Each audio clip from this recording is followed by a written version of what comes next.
Hi guys, I'm Matt. And I'm Rabea. And this is Sounds Like on Andertons TV!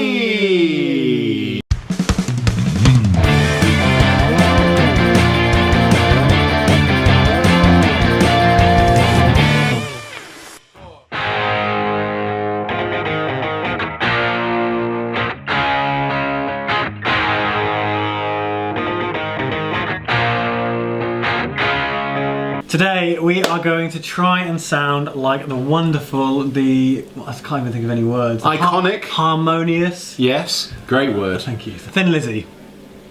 They're a supremely good band. I personally used to love them loads. Feel good band. Yeah, really good, especially Live and Dangerous as a live album. Beautiful, beautiful stuff. They've had a million different guitarists over their very long career. It's still going now. Including Gary Moore. Including Gary Moore, who we've done separately. For that reason, and I guess for a bunch of other reasons, we're going to kind of focus on classic era. So I'm Robbo. Yes. Brian Robertson. His nickname was Robbo. Was it? Yeah. No, Brian Robbo Robertson. I did not know that. And I'm going to go for Scott Gorham's rig. There you go. You know, it's really close to Matt Sorum, the name. What's his name? Scott Gorham, Matt Sorum. Maybe they're kind of cousins. Maybe. Basically, the tones are very similar. You were saying to me earlier when we were chatting about Thin Lizzy that they dial in the same tones when every time they go on stage and do you know, there's no real difference between their tones. I think yours, Brian Robertson, a little bit more treble. Yeah. But apart from that, they're quite similar. And actually, apparently the harmony thing, if this is wrong, let me know. But apparently an engineer accidentally duplicated a thing in harmony, and they went, "Oh, that sounds cool." Oh, nice. And then that was their thing. Well, there you go. We should go and try and pick some gear. Let's do that. So we're in the world of Epiphone, Gibson, and all things related. Brian Robertson played Les Paul Customs, so let's have a look at the Epiphones, which are down here. We use this for Randy Rhoads. We've used this for the Darkness. Maybe we use it for Thin Lizzy as well. I'm not gonna lie, it's a hell of a lot of guitar for £500. I mean, you could also go with a Gibson, yeah, a 649. That's a very good point, considering that the rig is wah pedal, EQ pedal, amp, and guitar. Yeah, I'm gonna get a Gibson. So we've used a guitar just like this before, and that was for Sound Like Gary Moore. Yes. Ironically, this is a full fat USA Les Paul. It's probably what you would consider their most affordable all-American Les Paul. But in fairness, it did sound great. And it's 650 quid, which is what you call a bargain. Yeah, I'd consider that a bargain. Definitely.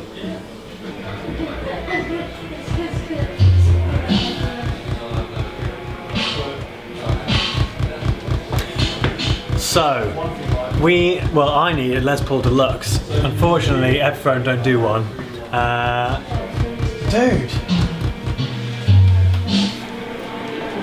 Unfortunately, Epiphone don't do one. And really the main difference between a regular Les Paul and Les Paul Deluxe was the mini humbuckers.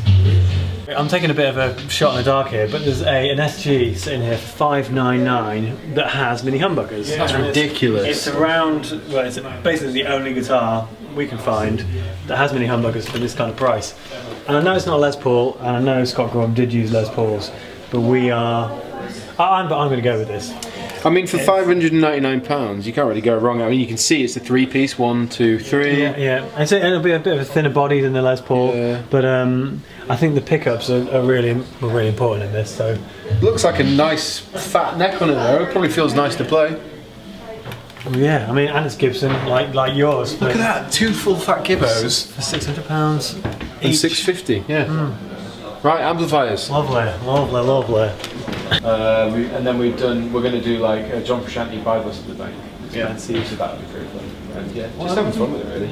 Yeah, it's so good. Like the Hendrix one, it's went full out, so good. Oh, nice. Yeah. Nah, it's so good. Yeah, keep it up with it. Cheers, man. Good one, yeah. You may have noticed where we're stood. This is the bit about amps. This is that bit where we're stood in this area of the shop because you know what's coming next. Do they? I think they do. I don't know. Basically, we're going to commit the immortal sin that we said we'd never do ever again. We're going to do it again. I'm staring at one right now. It's like a black hole. We wouldn't be doing Sound Like Thin Lizzy justice if we didn't use Marshall. This is another one of those things. And unfortunately, we say this every single time we go and use a Marshall amp, but it's the best Marshall amp you can get for £600. For our money as well. It's ridiculous. It's 40 watts, valve. It's got effects loop, it's got 2 channels, 2 different voicings, like reverb. Do you like them? I'm just saying, it's like the classic vibe Strat, you know, like you get so much for your money. Yes, you can't go wrong. Although actually on this time, we were slightly concerned it wouldn't be that right Marshall vintage tone that we're after. He's right. So I think we're going to compensate with a couple of EQ pedals. Yep, the Boss G7. Yeah. There was a few more pedals as well before we jumped the gun that the guys used, like I think a phase, the Blue Box, 90, MXR Blue Box. And a phase 90. And a phase 45. Phase 45. Yeah. But we just had to listen to the excerpts that we want to play and figured we could get away without simple. them. Yeah, simple and classic. We make excuses for ourselves for loads of reasons. Let's go. So we're gonna pick a Boss EQ pedal. The GE7 is awesome and reliable if you need an EQ pedal. I'm just gonna say that I think the Crybaby Mini or a standard Crybaby. I mean, the minis are more expensive. If we're going just use standard wah, either Vox wah or Crybaby. How about you go Vox, I go Crybaby? Let's do it. Let's have a bit of differentiation. Let's go and sound like Thin Lizzy.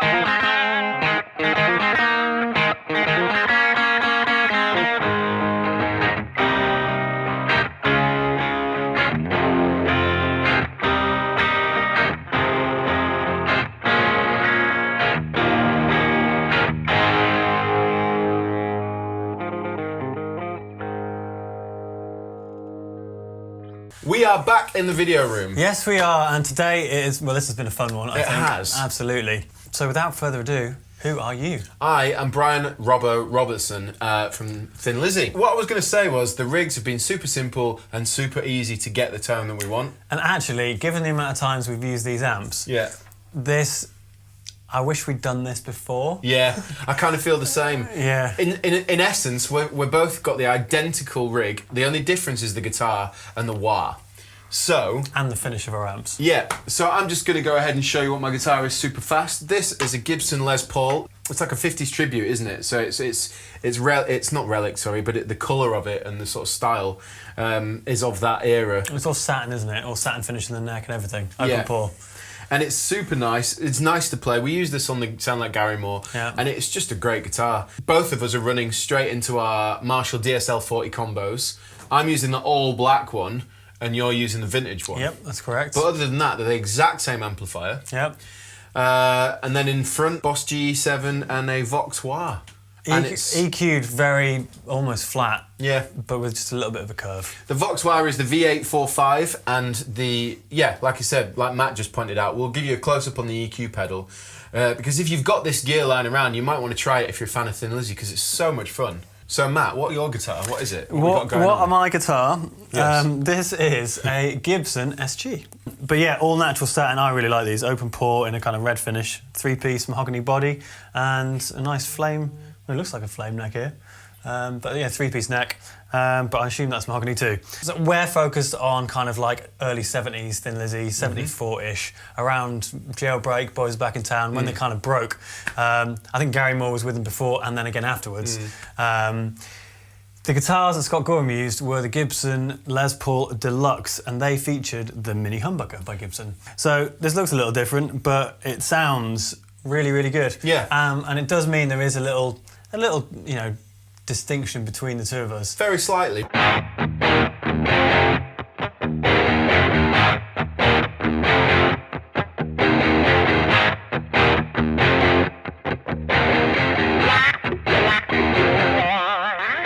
It's also worth noting that Thin Lizzy is still going without Phil Lynott, and Scott Gorham is still in Thin Lizzy.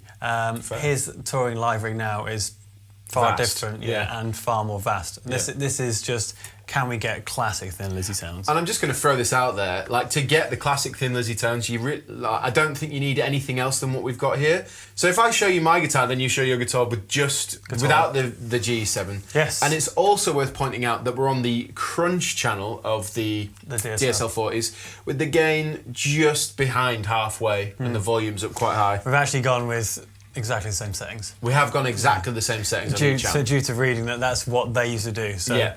So this is my guitar straight in.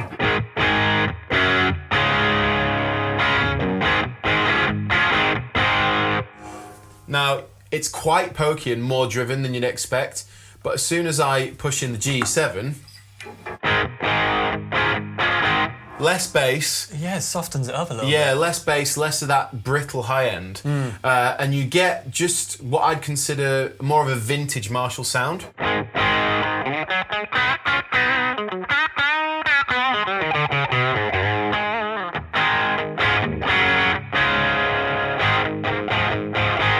Right, so this is how we got the lead tone.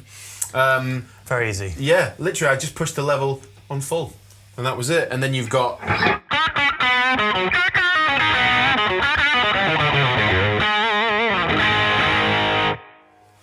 Nice. That sounds wicked. And it's just a very, very, very simple thing to do. So you can use these. I mean, people have. I know a certain Peter Nora used to. I may as well, just before Matt takes you through his rig, I may as well just show you the Vox wire, just so you know it's there and in the loop. So...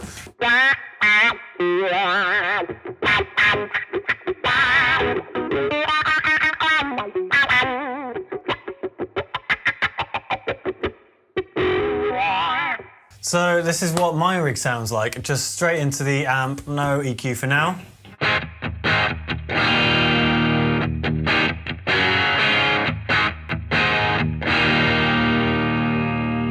That is pokey.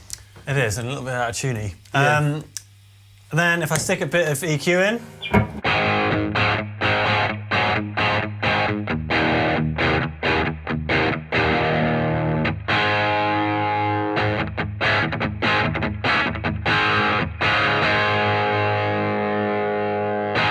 Oh, definitely. So yeah, it sounds really good. Yeah, because these just take the edge off. What they do is, well, they can do a lot of things, but for what we've used them for, they've taken the edge off that more modern voicing amp, because these are recent modern amplifiers. And that was, like we said earlier on in the store, that was the concern, is having a modern amp trying to get really nice, old, expensive, well, now expensive. Yeah, and also they recorded to tape, and it was all mastered through vintage gear back in the 70s, so it's kind of like, we're hard pushed to find tones that are going to get us that close, which is why it's... For the money, as we're on our £1,500 budget.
1,400 £. So with £100 change, you can have this entire rig. And the Crybaby is a bit more expensive than the Vox, so I'm about the same. Yeah, because you're £50 cheaper. £50, I'm 600 here, 600 there, about 100, and about 80. Yeah, so let's call it roughly £1,400 each. Yeah. So this entire rig, it doesn't matter which one you choose, will get you Thin Lizzy tones, classic rock tones, even high gain tones, because you've got as much gain as you need from the amp. When I bought a Marshall, and a Marshall AVT 150 head and cab, and I bought a Gibson Les Paul back in the day, And I wish that DSL was around back in the day. Yeah, me too. Yeah, it would have been great. It's perfect like start a gigging amp if you want to play some like good rock tones and something that can have pedals. It's really good. I had the MG Effects 250, which was the 100 watt 212 combo Marshall thing, and it was really good to start out with. But had we have known about these, if these were out, it would have been great. Yeah. But anyway.